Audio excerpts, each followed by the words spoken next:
ओम शांति। आज की अव्यक्त मुरली 17 अप्रैल सन 1983 से लिया गया है, जिसका शीर्षक है कर्मातीत स्थिति के लिए समेटने और समाने की शक्तियों की आवश्यकता। पार्टियों के साथ अव्यक्त बाप दादा की पर्सनल मुलाकात। अधर कुमारों के साथ अव्यक्त बाप दादा की पर्सनल मुलाकात। बाबा कहते, ऐसा श्रेष्ठ भाग्य कभी अपने लिए सोचा था? कभी उम्मीद भी नहीं थी कि इतना श्रेष्ठ भाग्य हमें प्राप्त हो सकता है। लेकिन ना उम्मीद आत्माओं को बाप ने उम्मीदवार बना दिया। ना उम्मीदी का समय अब समाप्त हो गया।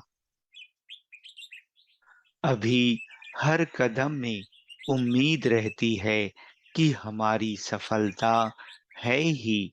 यह संकल्प तो नहीं आता कि पता नहीं होगी या नहीं होगी। किसी भी कार्य में, चाहे स्वयं के पुरुषार्थ में, चाहे सेवा में, दोनों में नाउम्मीदी का संस्कार समाप्त हो जाए। कोई भी संस्कार, चाहे काम का, चाहे लोभ का, चाहे अहंकार का, बदलने में ना उम्मीदी ना आए। ऐसे नहीं, मैं तो बदल ही नहीं सकता, यह तो बदलना बड़ा मुश्किल है। ऐसा संकल्प भी ना आए, क्योंकि अगर अभी नहीं खत्म करेंगे तो कब करेंगे? अभी दशहरा है ना। सतयुग में तो दीपमाला हो जाएगी।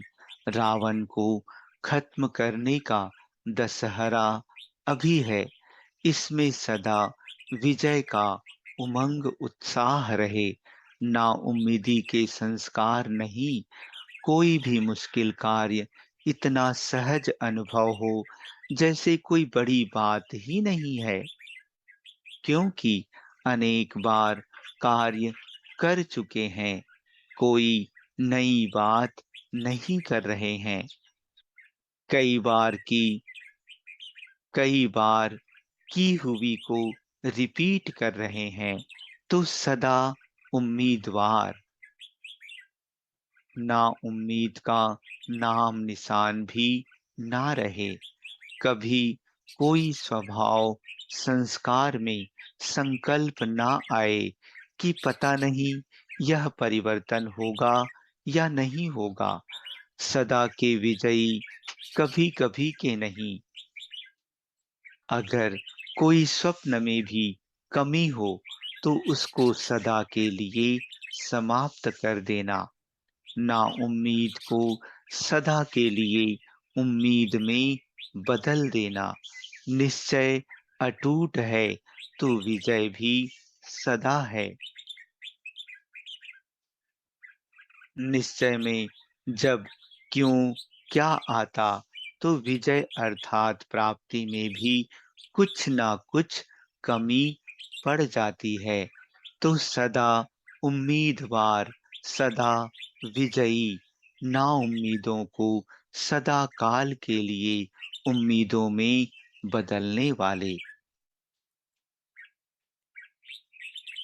दूसरी पार्टी से अव्यक्त बाप दादा कहते, सदा अपने को संगम युगी श्रेष्ठ आत्माएं, पुरुषोत्तम आत्माएं व ब्राह्मण चोटी महान आत्माएं समझते हो। अभी से पुरुषोत्तम बन गए ना। दुनिया में और भी पुरुष हैं, लेकिन उन्हों से न्यारे और बाप के प्यारे बन गए, इसलिए पुरुषोत्तम बन गए। औरों के बीच में अपने को अलौकिक समझते हो ना। चाहे संपर्क में लौकिक आत्माओं के आते, लेकिन उनके बीच में रहते हुए भी मैं अलौकिक न्यारी हूँ, यह तो कभी नहीं भूलना है ना। क्योंकि आप बन गए हो हंस, ज्ञान के मोती चुगने वाले होली हंस हो। वह हैं गंध खाने वाले बगुले, वे गंध ही खाते, गंध ही बोलते। तो बगलों के बीच में रहते हुए अपना होली हंस जीवन कभी भूल तो नहीं जाते। कभी उसका प्रभाव तो नहीं पड़ जाता। वैसे तो उसका प्रभाव है मायावी, और आप हो मायाजीत, तो आपका प्रभाव उन पर पड़ना चाहिए, उनका आप पर नहीं। तो सदा अपने को होली हंस समझते हो। होली हंस कभी भी बुद्धि द्वारा सिवाय ज्ञान के मोती के और कुछ स्वीकार नहीं कर सकते। ब्राह्मण आत्माएं जो ऊंच हैं, चोटी हैं, वह कभी भी नीचे की बातें स्वीकार नहीं कर सकते। बगुले से होली हंस बन गए, तो होली हंस सदा स्वच्छ, सदा पवित्र, पवित्रता ही स्वच्छता है। हंस सदा स्वच्छ है, सदा सफेद, सफेद, सफेद भी स्वच्छता व पवित्रता की निशानी है।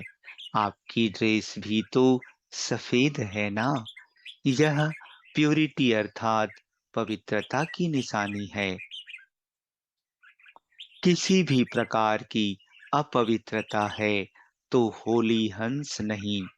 होली हंस संकल्प भी अशुद्ध नहीं कर सकते। संकल्प भी बुद्धि का भोजन है। अगर अशुद्ध व व्यर्थ भोजन खाया तो सदा तंदुरुस्त नहीं रह सकते। व्यर्थ चीज को फेंका जाता, इकट्ठा नहीं किया जाता है। इसलिए व्यर्थ संकल्प को भी समाप्त करो। इसी को ही होली हंस कहा जाता है। अच्छा, बाप दादा पांडवों से कहते, पांडव अर्थात संकल्प और स्वप्न में भी हार ना खाने वाले। विशेष यह स्लोगन याद रखना कि पांडव अर्थात सदा विजयी। स्वप्न भी विजय का आए, इतना परिवर्तन करना।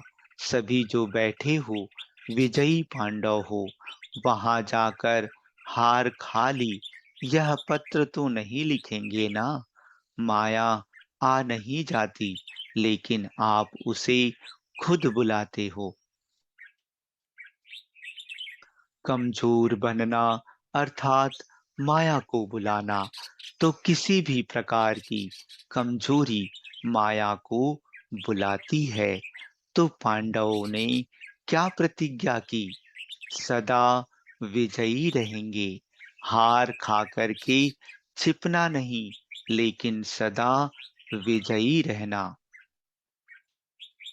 ऐसे प्रतिज्ञा करने वालों को सदा बाप दादा की बधाई मिलती रहती है। सदा वाह वाह के गीत बाप ऐसे बच्चों के लिए गाते रहते हैं। तो वाह वाह के गीत सुनेंगे ना सभी। हार होगी तो हाय हाय करेंगे, विजयी होंगे तो वाह वाह करेंगे।